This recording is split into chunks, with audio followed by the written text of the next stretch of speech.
Ryan Reynolds and Netflix have another flick out, and they released it early to theaters, something that Netflix and Cinemark has an exclusive deal on. And this one is a little bit different. Time travel. Welcome to another episode of the Popcorn Confessional. This is Dave from Nerdbox, and I'm accompanied by my wife Jen, also from Nerdbox.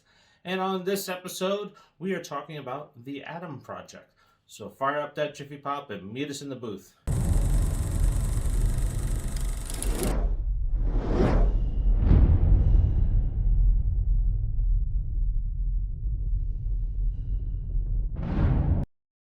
Adam is your somewhat average preteen dealing with a traumatic loss in his family when he finds a wounded pilot hiding in his garage.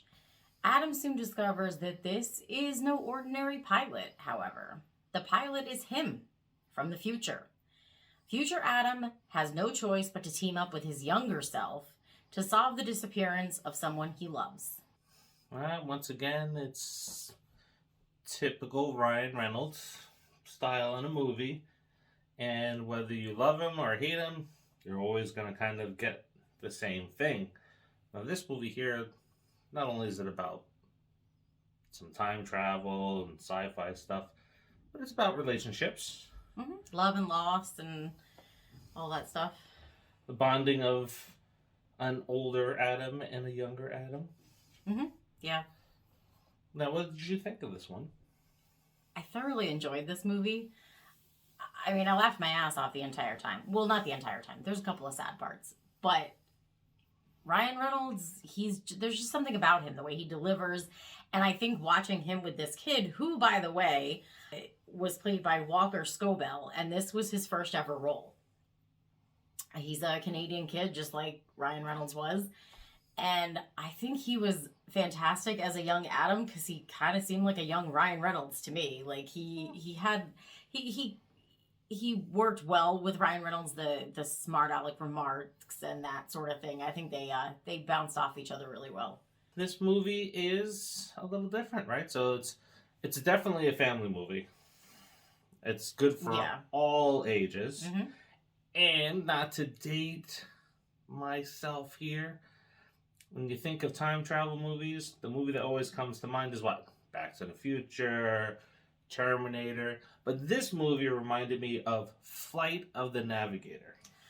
I almost forgot about that gem of a movie. Yes. That was one of my favorite movies growing up. Now, I don't think it was ever in the theaters. I think it was made for Disney when they used to do their Sunday night movies. It kind of had that family aspect to it. Mm-hmm. It was, really focused on the relationships and told the story really well between the characters and the surrounding characters like Mark Ruffalo mm-hmm.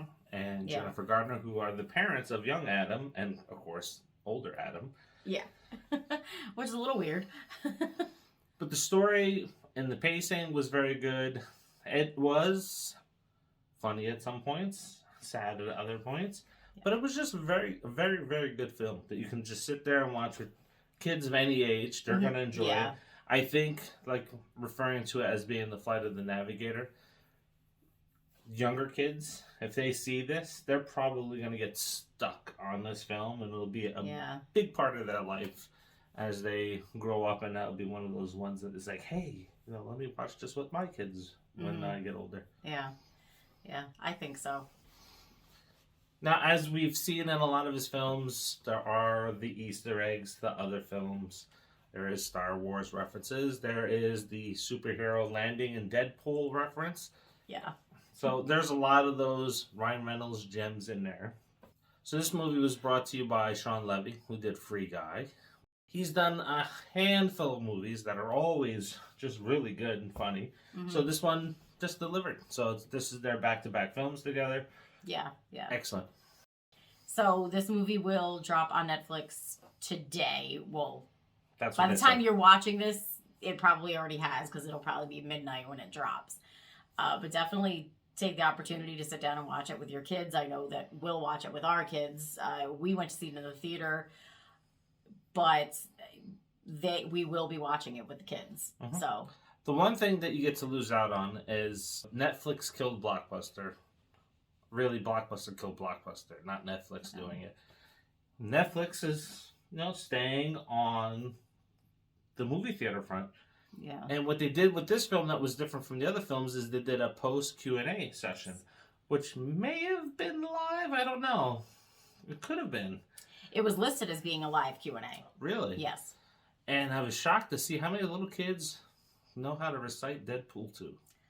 Yeah, the actor who plays young Adam actually can recite the entire movie, and he was doing that he did that for Ryan, and Ryan thought it was inappropriate but hilarious. He would not do it for the Q&A though, because he said he was pretty sure his grandma was watching. So what do you rate this one? So I would go see it in the theater again. I can't because it's not playing, but I would. Yeah, same here. I would go see this in the theater again.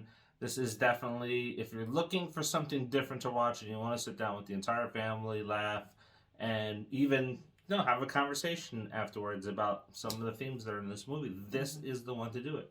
Yeah, definitely.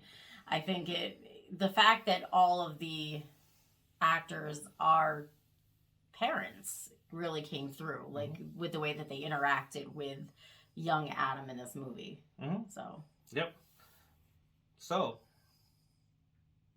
Don't forget to like, subscribe, turn on the notifications, or don't, but keep on sharing.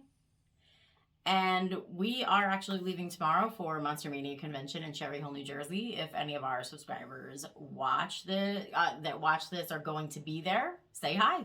I was going to say, what do they care? But anyway, yes, if you're going to be at Monster Mania, stop by and say hello. We won't be wearing the shirts. Maybe I'll have this hat on. Maybe I'll have a Nerdbox hat on. And don't forget, it is Paranormal Month, so check out all the cool content that we have coming out for that. And enjoy. So, what? Go ahead. I was going to say something that I forgot, so. So until the next, see ya.